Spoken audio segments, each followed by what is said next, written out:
过冬季，唯盼一丝花期，笑声风如何执迷？谁的呼吸，暖我冰冷心底，泛起了一层涟漪。也许梦中藏着某个身影，辗转过多少回忆，哪怕一生为爱颠沛流离，愿随你看云淡风轻。别怪这宿命，这天意，这造化无情，任凭红尘来去，像一场游戏。多少我自己，一颗心也不可惜，交换我余生所有欢喜。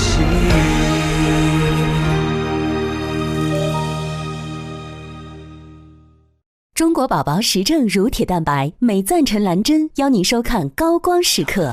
掌柜新出的紫苏引子也是一绝，瞧，这就是掌柜新出的紫苏引子。慢用。好吃又好玩，奥利奥邀请您观看《梦华录》。无边无际小福星胃口卫生巾邀您收看《梦华录》。快乐宅家有百事吗？百事可乐邀请您观看《梦华录》。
太白昼现，女主昌，糗王。停！如此大逆不道的谣言，是谁指使你们编的？部长，部长，我全都长。爸，部长，一切都是人和这些魏婴指使的。他让皇后早已失身，骗了官家10几年。那幅画就是证据。什么画？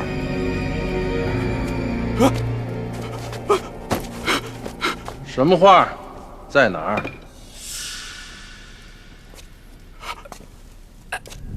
在哪儿？顾前辈，火焰落，他是火焰落。既然认得我，还不从实招再来？见到。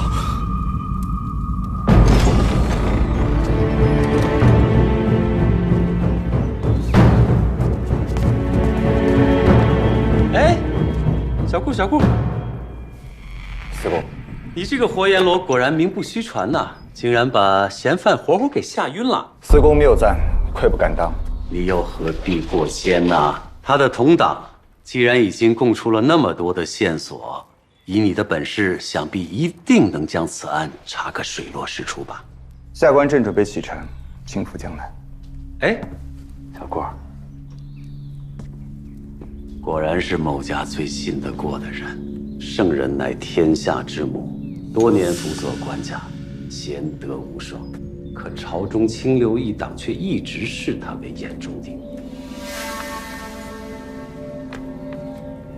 那这幅画儿，我是带回京来，还是就地销毁？当然是带回京来了，但务必要保密。毕竟诗社公众私隐，知道的人越少越好。所有涉事的官员，也绝对不能让他们多嘴。是。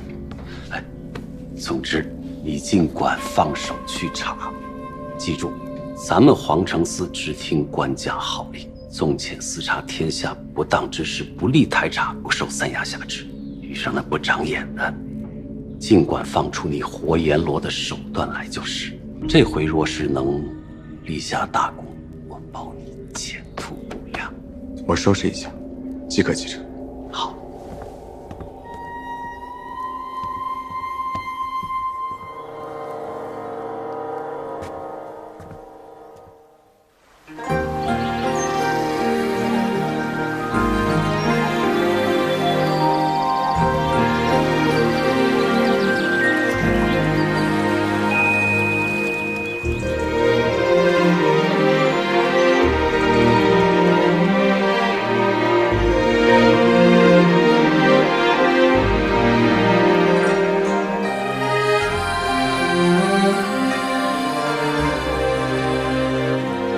酒尽桃花开，欧阳，你怎么还不回来？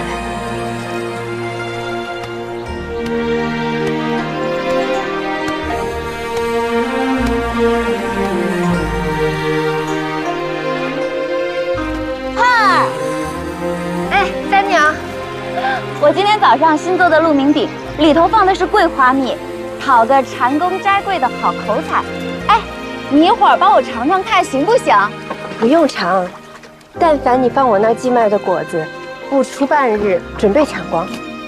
茶客们都说爱喝我点的茶，其实9成9啊，都是冲着你的果子来的。瞧瞧你这张小嘴啊，真是比那桂花蜜还甜还香。若不是做了你小9年的邻居啊，我还就真信了。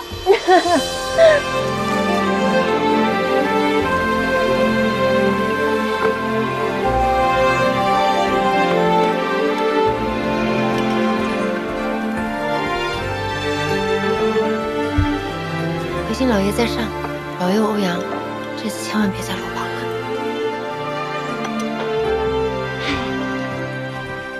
以前他落榜啊，那是触了霉头。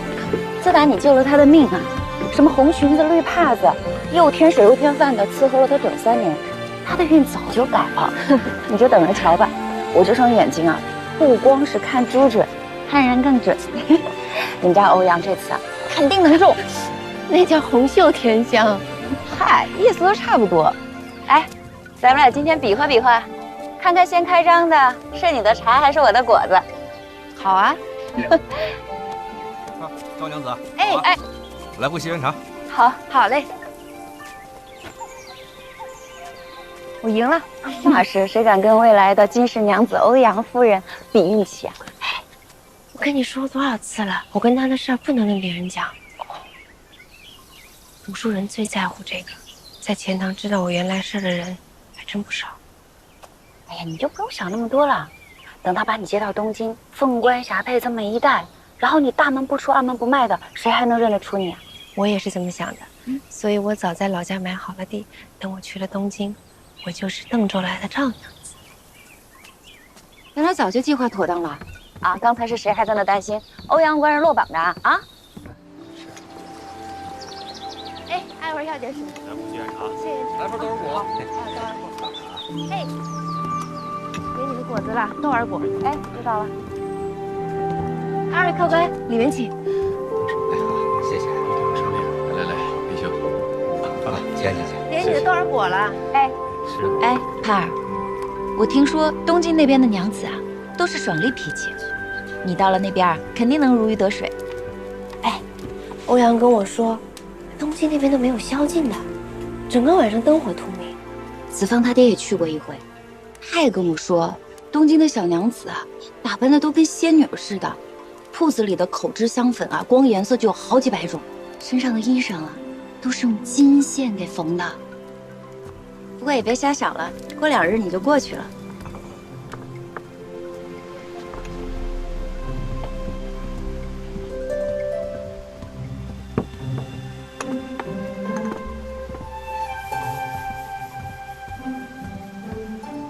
二位喜欢吃什么果子？桃花果子。有的。这儿不光卖茶，掌柜新出的紫苏引子也是一绝。瞧，这就是掌柜新出的紫苏引子。慢用。指挥是嫌此地不够清静。之前听说你好茶，这间赵氏茶坊乃钱塘第一，茶香果子好。掌柜娘子更是绝色，样样齐全。是啊，好像是唱的戏呀。哎呀，是啊，栩栩如生啊！桃花果。有劳。您的点茶。掌柜娘子，2盏清凤水。好嘞。2位要的清凤水。月梅蜜饯。哦，加点安姜盐，味道更好。有劳掌柜娘子。这就是你说的角色啊？乡野村夫，当然不能和京城的红粉佳人相提并论。等你办完了这件案子，我调你回东京，让你好好洗洗眼睛。真的，多谢多谢。说正事啊，那个姓魏的不是已经招供了吗？说夜宴图就在凉州路船运判官杨致远的手上，怎么到现在还没有拿到？属下无能，可您吩咐过，事关宫中密事，要尽量保密。据属下所查，杨致远也是无意中收藏了此画，并不知道画中的古怪。他官不小，又是一个认死理的清流，若下官直接上门讨要，多半会把事情搞大。所以想悄悄潜入杨府，把画偷出来。可不想，他把这幅画藏得太深了，属下摸不到。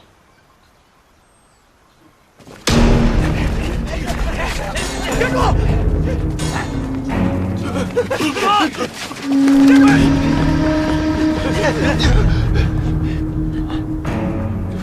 别过来！放下刀！别动！别过来！别动！别动！别动！放下刀！别动！别动！都别动！老实点！都别过来！放下刀！再过来一步，老子给他们杀了！住手！把他放下！1、2，把头放下！退出茶楼，只要不伤人，一切都好说。没物品快马！别杀我，我有钱。在哪儿？过去。三娘，红牌！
啊啊！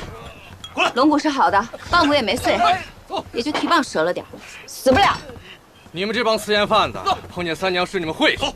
三娘以前是杀猪的，没敲了你们，算你们走运。哼！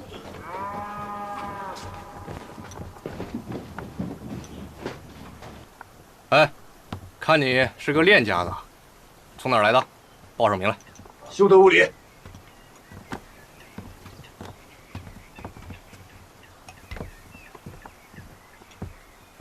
客官请留步。多谢恩人的救命大德，小女子无以为报，只能以清茶一盏相谢。这个是钱塘的灵隐佛茶，每年只产10两，还请恩人一品。你明明不会武功，还非要替人出头，万一有个好歹的话，不会后悔吗？不后悔，但凡我决定的事情，无论结果如何，都不后悔。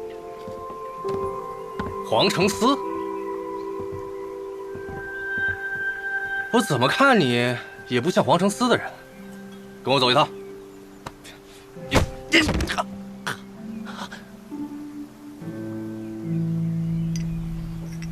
睁大你的眼睛看清楚！小的有眼不识泰山，还请恕罪。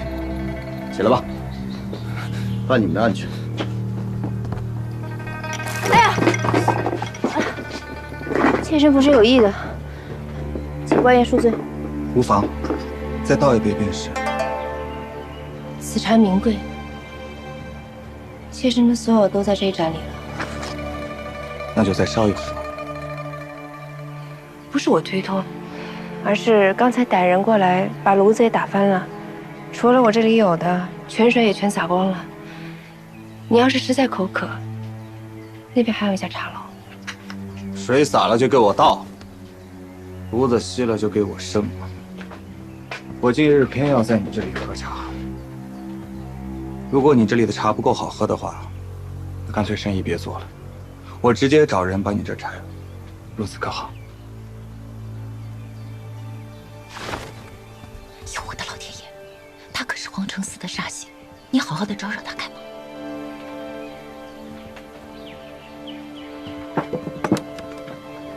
我就是不想让他们喝我的茶。当年半夜闯进我家的，就是黄承思。过去14年了，我一看到那个石头碑，我就……哎，你往里头加的什么呀？你别犯傻。这是双糖，放心，要治他们，我有的是办法。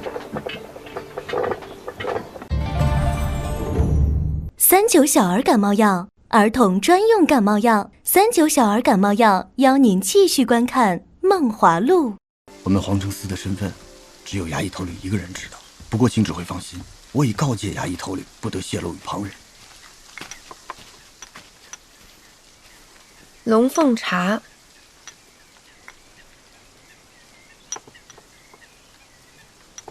梨条桃圈，蜜饯雕花，碧见豆儿糕。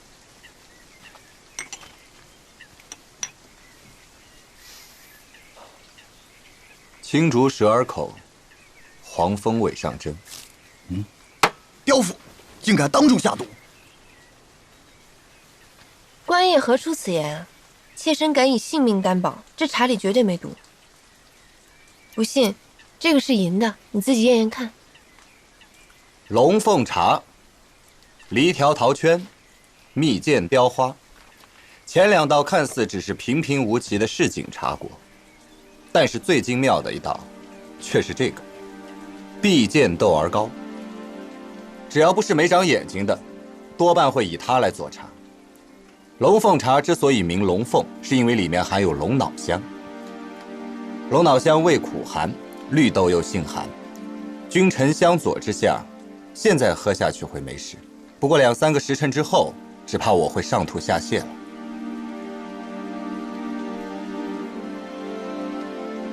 妾身都不懂你们在说什么。我又不是神仙，我怎么知道您会点这豆儿糕？刚才对付歹徒的时候，你躲刀的那一招，出自绿妖舞。而据我所知，现在民间会死武者多半不是良家，再加上你刚才给客人端茶送水的时候，故意卖弄风姿的样子，敢问小姐，之前在哪家勾栏献艺啊？我是良民，不得胡言。好像是脱了籍的。那好，就把你的履历一一报上来。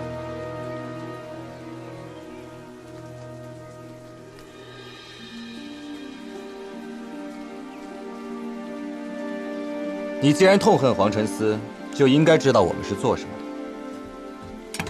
若你如实招来的话，我暂且可以放你一马；但是如果你巧言令色、刻意隐瞒，我敢保证，不出3日，我会让钱塘的每一个大小百姓都对你的陈年旧事如数家珍。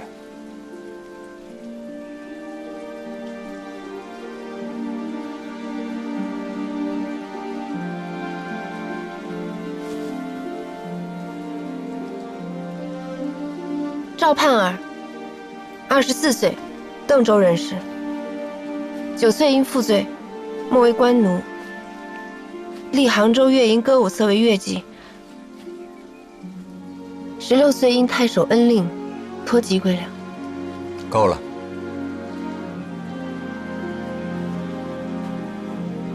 我知道你不是无知村夫，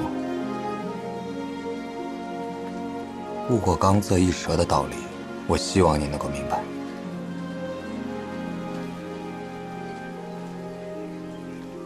今天就当是个教训，我们走。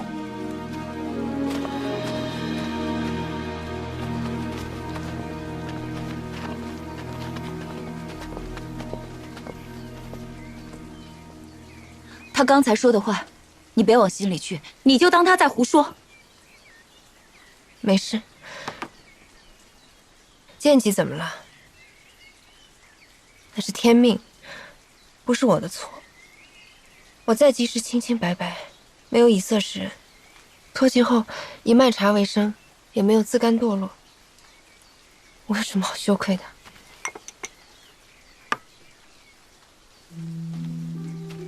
哎，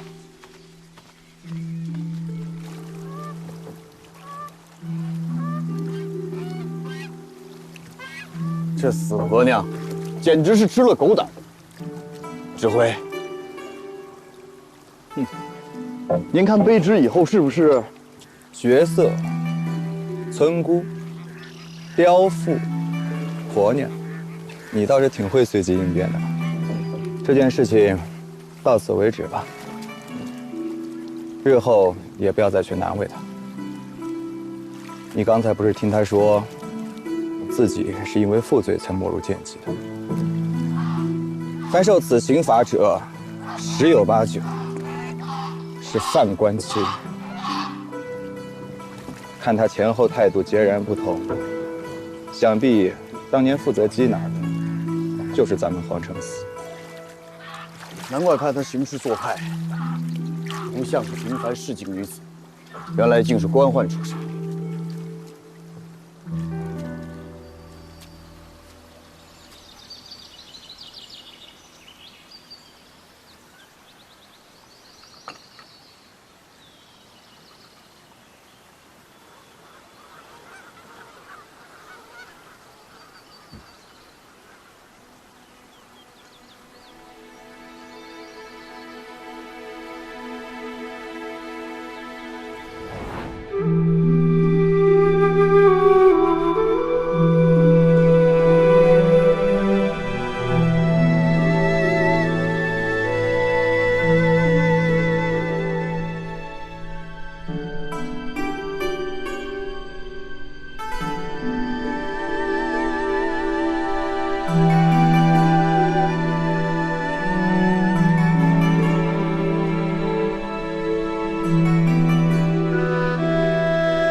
尹章，我听说茶铺来的歹人，我就急赶了过来。你没事吧？尹章，银萍，有这位是周郎，他怕我着急，就送我过来了。周郎，小可周舍见过赵娘子。尹章每天至少要跟我提10回赵姐姐。今日一见，果然是神采飞扬，非同凡响。啊，里边坐。啊，我帮你。这个周郎是怎么回事啊？15天前才刚认识。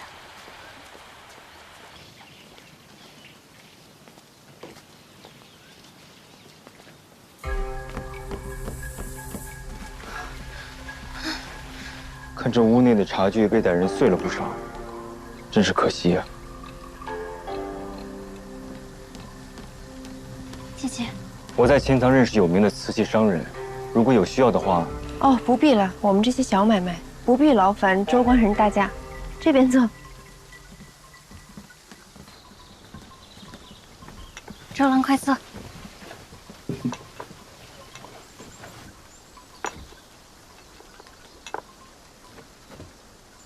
今天我们来瞧你，其实还有别的事情想跟你说。啊。哦，尹章说您就如同他亲姐姐一般。周某又对尹章一见倾心，情根深重，故此特来提亲。周某家在淮阳世代为商，家中经营皮货，有商铺数十，下人近百，宅院若干。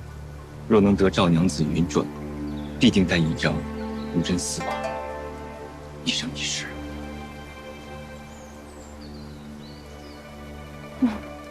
不行，你不能嫁人。尹章，你年纪还小，又一心扑在琵琶上面。我原来跟你说过一些人情世故，可能你也从没过过心。听银萍说，你和这位周官人才认识不到15天，你也不想想，一个走南闯北的商人，什么美人妖姬没见过，怎么就对你一见倾心了呢？正所谓千里姻缘一线牵，我与尹章是因曲生情。没错，那一日我心中闷烦，便在湖边弹了一曲明妃曲，他远远在湖上就听到了，便奏箫相和，如此我们才相识相知。姐姐，周郎真的是我的知音。一去紫台连朔漠的下一句是什么？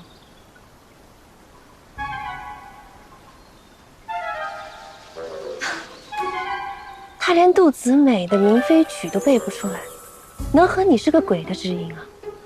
这些风月场上的常见伎俩，也就骗骗你这种丫头吧。姐姐，周郎真的不是这种人。你看他端茶用的姿势，中指和拇指，这是赌徒捻骰子的姿势。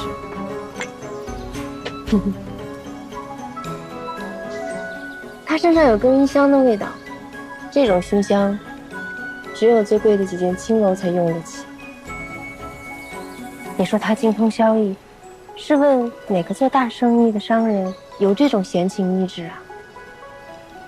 他无非就是一个出入欢场的酒色之徒罢了。赵娘子，您听我解释。你不用解释，你也别再编故事了。一句话，这门亲事，我不同意。姐姐，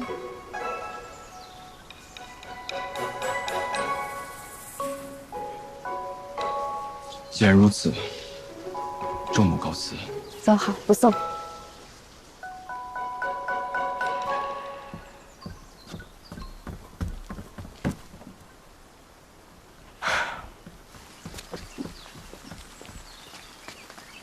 郎，你别走。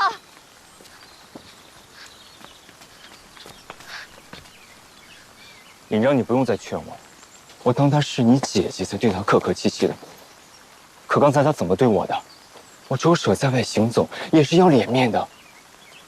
他只是关心则乱，在这个世上，心疼我的除了你，就只有他一个人了。我知道你赵姐姐也对你好，要是再这么等下去，我真没办法等你了。我这就去跟他说说。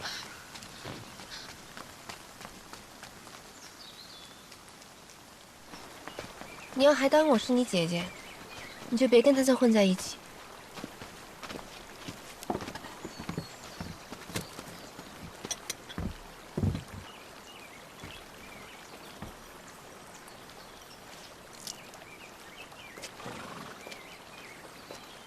姐姐，我没你命那么好，能遇到一个和你心心相印的欧阳姐。既然嫁不了举人郎君，找一个殷实的商人，托付下半辈子，对我来说已经是最好的选择了。你早就深得自由，不知道像我们这种仍然身处贱籍的人有多苦。我以前也是真糊涂，这么多年，眼里除了琵琶，就只有曲谱。还以为自己是王公太守都尊重的乐工，从来都瞧不起那些以色示人的歌妓常友。可直到你告诉我，乐工就是乐妓，我才如梦初醒。凡贱籍者，世代相袭，不得与良人为婚，不得自赎。姐姐，我不想应召去官府宴席上陪酒，不想一辈子都不得自由。不是跟你说了吗？等欧阳这一次中榜授官，回来就帮你向知州求情，帮你脱籍。可姐夫这次要是没中呢？许知州不给这个面子呢。我毕竟不是你的亲妹妹，要号称杭州琵琶第一，许知州会轻易放我脱籍吗？我这一天都不想等了。现下周舍愿意娶我，他又有钱。周舍有钱，你难道还差钱吗？你又不是不知道，凡是越级的女子，35岁之前不能以钱赎身。你要是只是拜堂成个亲，入不了名籍，实则就连个妾也算不上。我自然要做正头娘子。周舍说了，只要我嫁给他，他就去求他做应天府通判的姨父，有官府出面，我马上就能脱籍放粮。知州不放你，周舍的舅舅就能了。应天府的通判如何管得了杭州的乐营？你也不想想，一个样样俱全的郎君，怎么就突然来了钱塘？怎么就突然非你不娶了？身在越级的滋味是不好受，我知道。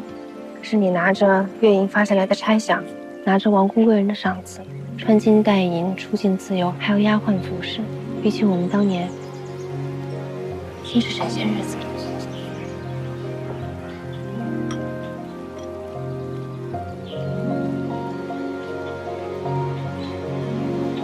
可比起在金笼里扣着玉环的鹦鹉，我宁可当野地里自由自在的野鸟。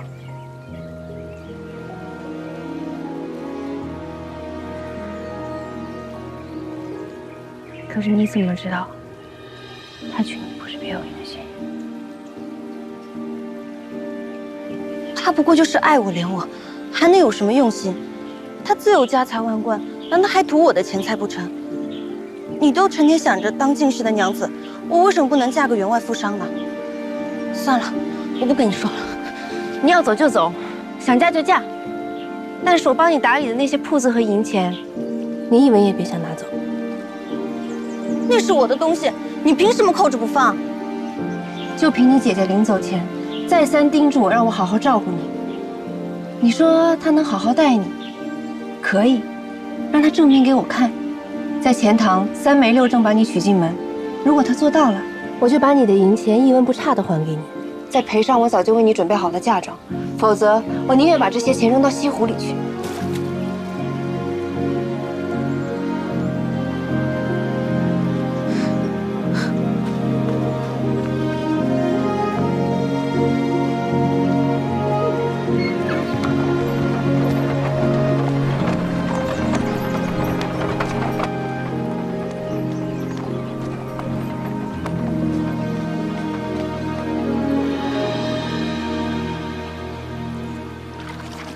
他真这么说？啊，不给他下点猛药啊，他清醒不了。这些年啊，你把尹章保护的也太好了。他不是糊涂，他是不食人间烟火。有什么法子？都是我欠他解决的。哎，那个姓周的到底住哪儿啊？对付他这种人啊，打他一顿便成。你也是，这事儿干嘛不告诉我？你不是忙着教训儿子吗？哎呦，娘，我可是你亲儿子，你要把我打坏了，谁给你当风来傻配去？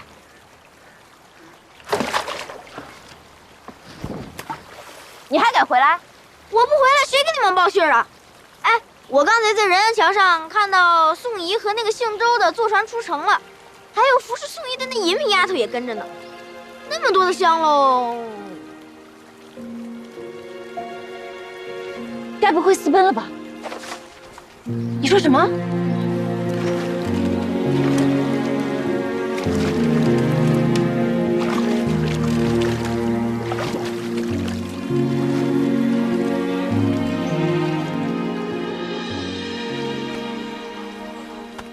指挥，咱们下面怎么办？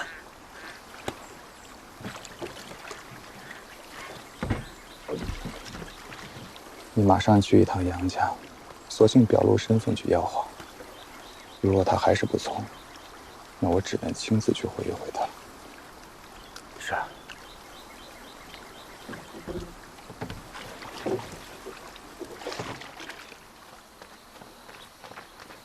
你没追着啊？你别着急，那姓周的不是淮阳人吗？有名有姓的，跑不了哪儿去的。我去皮货行会里问了，长跑淮阳里的根本没有这个人，而且历任通判府的夫人也没有姓周的。感情他还是个骗子。好在银屏是个懂事的，既然他跟着尹章去了，日后一定会想法子给咱们信儿的。但愿吧。铺子砸成这个样子，三娘你也别帮忙收拾了。反正欧阳原来就说读书人娶个商贩名声不好，我原本还担心去了京城这铺子谁来打理呢，现在来看都是天意。那你也别关铺子啊，点茶那些我不会做，但做些果子引子帮你收收账总还是可以的。尹章呢，你就先去忙他的事儿要紧。尹章这个傻子，他不知道私自离开月营是要挨板子的。月营将的人要知道他私奔的事儿怎么办？那怎么办？我想去找杨运判托个人情，让他跟月营将的人说说好话。杨运判不过就是上来喝过几回茶，跟你买过几幅画，他愿意担这么大干系？管不了那么多了，毕竟他还算欠过我人情。杨府在城外，天就要黑了，你小心点儿。好。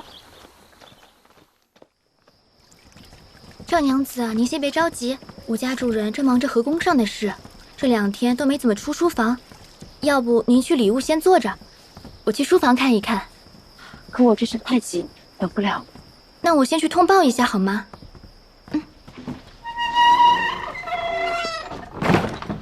这个是给杨夫人的果子，麻烦你带给她。谢谢娘子，娘子请坐。哎。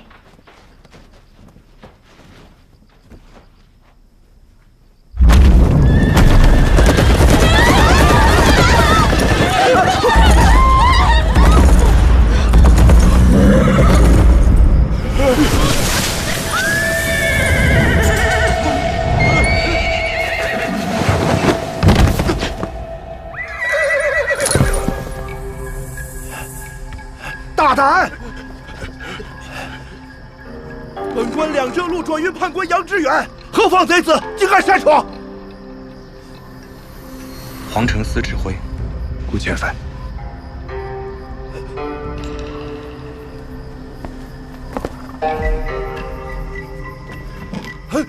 你们好啊！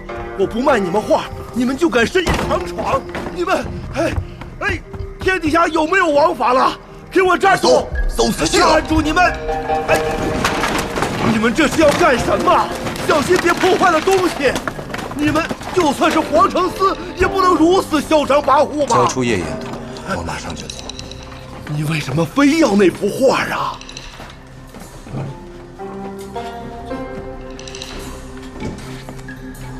谶言，顾某此番下江南，要抓的是人和的位置线，并不是要针对你。但是如果杨运判你不识抬举的话，我把花给你就是了。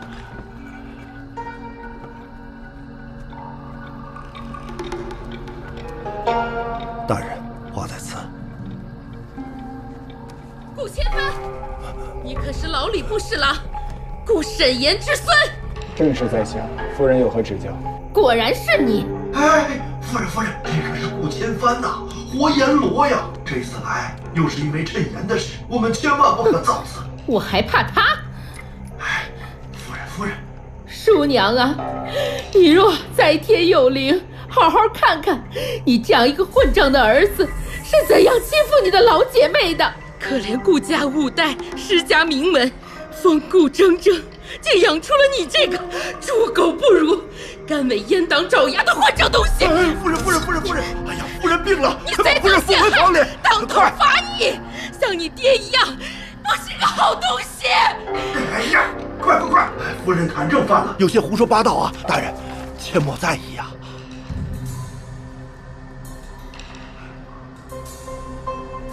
杨云判啊，你这夜宴图是赝品啊！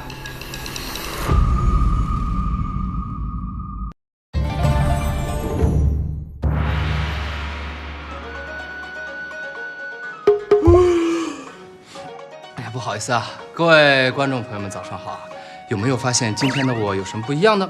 是的，没错，更加潇洒帅气的同时呢，还增加了一点点的黑眼圈啊。这也不是因为咱们大宋开放的宵禁，这街上大大小小的店铺啊，半夜11、2点钟才打烊，凌晨的3点又开张，这我可不得起早贪黑的好好的享受一下咱们大宋的夜生活，对吧？咱们啊，就先说那个小吃一条街，是蒸羊羔、蒸熊掌、蒸鹿眼儿，烧花鸭、烧雏鸡、烧子鹅，卤猪咸鸭、酱鸡腊肉、松花小肚。哎呀，这是琳琅满目，应有尽有啊！这说到娱乐表演呢，那就更多了。我给大家隆重介绍一下我的快乐老家勾栏马社，那场面简直是锣鼓喧天，鞭炮齐鸣。就昨天一个晚上，咱们呢是先去看了场杂剧，又去听了场相声，紧接着又先来了一个大魔术师。我寻思着看下热闹吧，结果粉丝朋友们太热情了，我愣是没给挤进去。不行了，我不说了，我得去睡一会儿。今天晚上还要继续过我的996娱乐生活，这不是我凡尔赛啊，实在是这大宋夜生活乐趣太多。各位，回见了你嘞。